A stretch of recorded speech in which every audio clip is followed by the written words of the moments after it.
yang soal dugaan yang katanya RG nyuap hakim itu katanya itu mau ngelaporin juga, tak bener nggak sih? Ya, saya mendukung sekali pihak berwajib ini memproses laporan ini karena kan nama saya juga disebut-sebut ya. Kalau memang ini berproses sampai akhir nanti ya saya akan menuntut karena nama saya dibawa-bawa, terutama kalau memang dugaannya ini rekaman itu dilakukan oleh orang yang memang memberikan informasi kepada saya dengan tujuan untuk memeras Dr. Reza juga, ya dia akan saya laporkan. Karena ini kebiasaan ya, saya gemes banget nih sama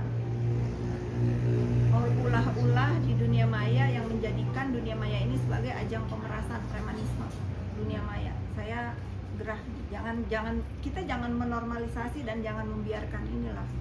Kalau sampai ini diproses dan tidak terbukti, saya akan menuntut.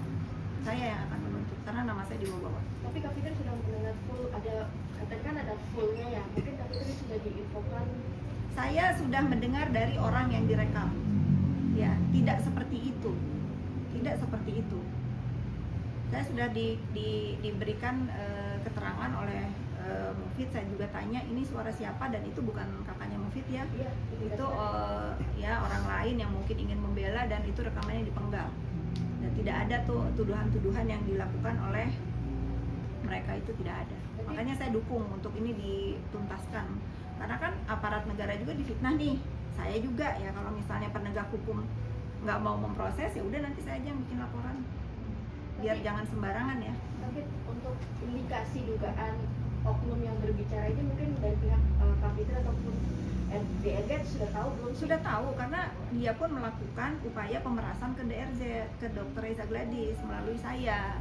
Bagaimana Kak kalau misalnya ada rekaman yang menyatakan bahwa Dr. Reza ini menyuap katanya, mana rekamannya, apa masalahnya? Setelah didengerin, setelah saya tahu ulah-ulah si yang mau memeras Dr. Reza ini emang anaknya juga nggak bener ya. Menurut saya dia itu memang copet. Kalau saya bilang, kalau pemeras kan gede nilainya miliaran, kalau ini copet ya, dia mau uang-uang kecil untuk nakut-nakutin.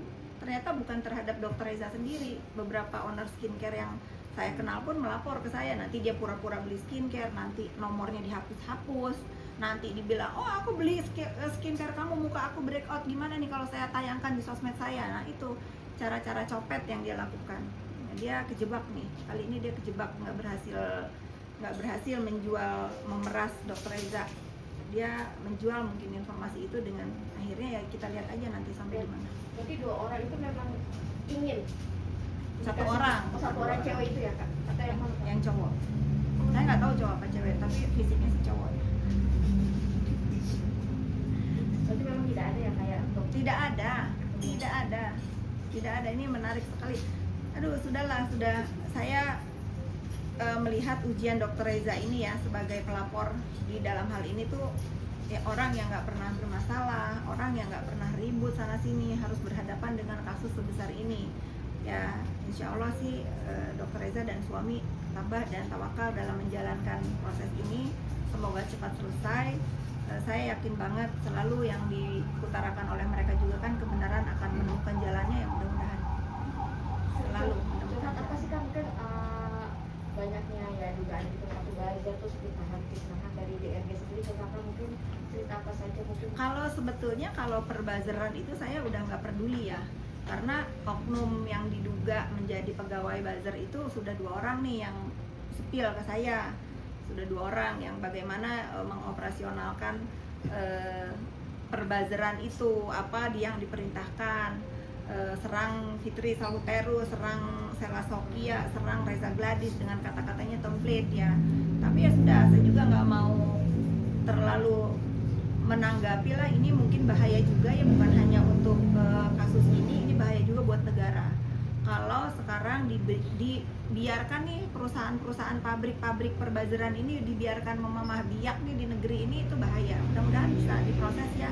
Nanti mungkin saya akan menginformasikan karena saya dikasih tahu tempatnya di mana, tempat menaruh alatnya di mana, orang-orangnya saya sudah difotoin, sudah tahu.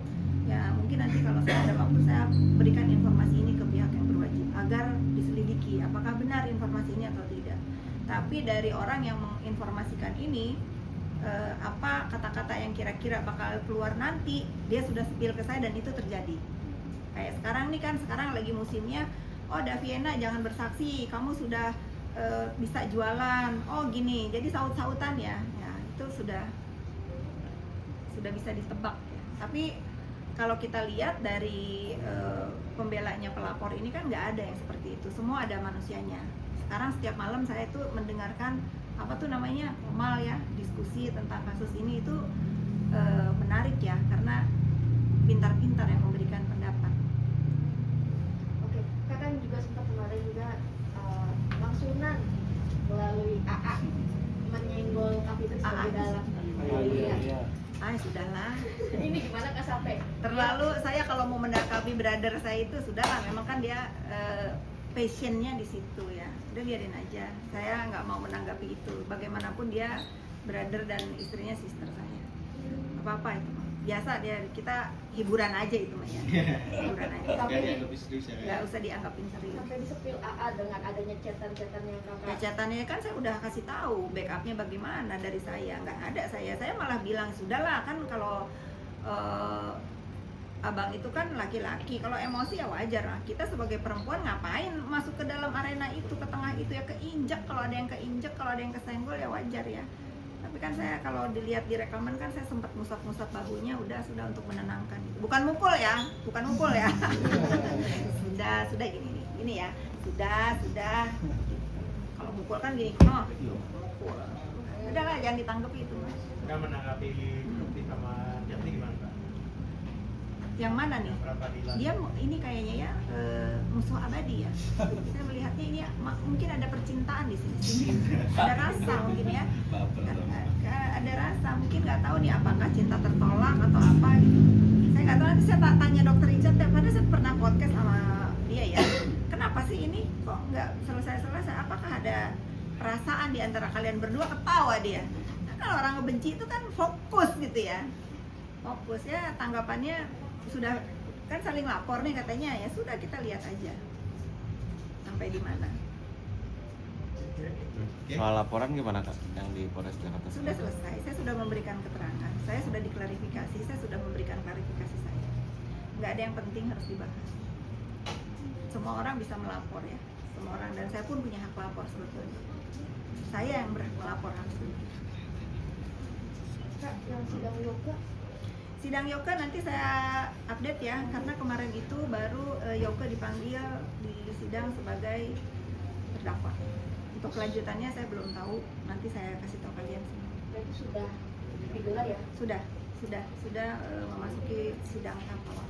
Oke, gimana Kak, artinya ini sudah digelar, yang tadi kan indikasinya kan lama, takutnya kan Yoko keburu dideportasi karena Nggak ada lah, sudahlah, ini kalian ini jangan juga termakan hoax ya. Kalian media-media yang bagus nih pemberitaannya, nggak mungkin itu.